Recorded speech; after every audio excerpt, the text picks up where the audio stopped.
नमस्कार, आप देख रहे हैं न्यूज 18 का डिजिटल प्लेटफॉर्म और मैं हूं आपके साथ जागृति खंतवाल। तो 3 मार्च 2026 को साल का पहला चंद्र ग्रहण लगने जा रहा है और ये चंद्र ग्रहण भारत में भी दिखाई देगा। ऐसे में आज के इस वीडियो में हम आपको बताएंगे कि इसकी सही टाइमिंग, सूतक काल के साथ ही किन किन राशियों पर चंद्र ग्रहण का क्या असर पड़ेगा और साथ ही इसके प्रभाव से बचने के लिए आप क्या कुछ उपाय कर सकते हैं।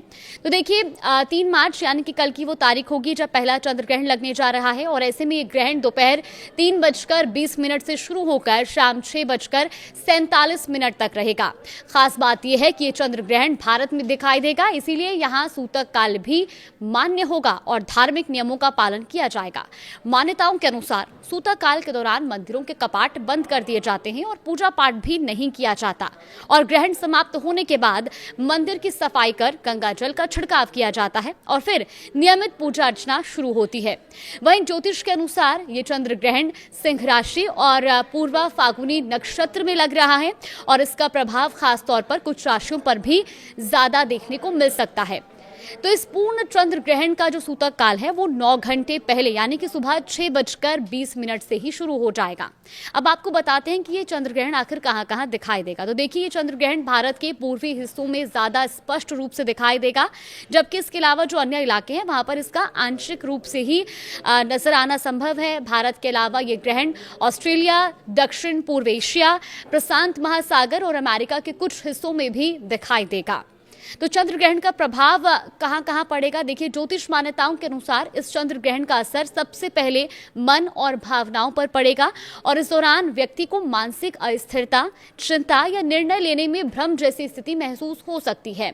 इसीलिए इस समय शांत रहना और बड़े फैसलों से बचना बेहतर माना जाता है। चलिए अब आपको बताते हैं कि ज्योतिष आचार्यों के मुताबिक किन किन राशियों पर इस ग्रहण का अधिक प्रभाव पड़ेगा। तो सबसे पहले बात करेंगे कर्क राशि की। कर्क राशि के स्वामी चंद्रमा होते हैं और इसीलिए इस राशि के जातकों पर ग्रहण का प्रभाव अधिक महसूस हो सकता है। ऐसे में आर्थिक मामलों, निवेश और प्रॉपर्टी से जुड़े फैसलों में जल्दबाजी से बचना चाहिए और खास तौर पर परिवार और अपनी मां के स्वास्थ्य का ध्यान रखना जरूरी होगा। इसके अलावा आपको अपनी वाणी में संयम भी बनाए रखना होगा। इसके लिए आपको उपाय क्या करना चाहिए, आपको भगवान शिव को जल अर्पित करना है और ओम नमः शिवाय मंत्र का जाप करना चाहिए। इसके अलावा अगर हम अगली राशि की बात करें तो सिंह राशि पर भी चंद्र ग्रहण का प्रभाव थोड़ा ज्यादा देखने को मिल सकता है। ये ग्रहण सिंह राशि में ही लग रहा है और इसीलिए इस राशि के लोगों को विशेष सावधानी बरतने की जरूरत है, क्योंकि आने वाले 15 दिनों तक बड़े फैसले टालने पड़ेंगे। खर्चों पर भी नियंत्रण रखना होगा और रिश्तों में संतुलन बनाए रखने की भी सलाह ज्योतिष आचार्य दे रहे हैं। इसके लिए उपाय क्या किया गया है ज्योतिष के अनुसार वो भी आपको बताते हैं। दरअसल ज्योतिष आचार्यों का मानना है कि सिंह राशि के जातकों को ग्रहण के बाद स्नान करना चाहिए, दान करना चाहिए और भगवान शिव का अभिषेक करना चाहिए। इसके अलावा तीसरी राशि, देखिए कन्या राशि के जातकों पर भी इस ग्रहण का प्रभाव पड़ेगा और इससे खर्च और मानसिक स्थिति को प्रभाव पड़ सकता है। ऐसे में अनावश्यक खर्च से बचें और नकारात्मक सोच से भी दूरी बनाए रखें।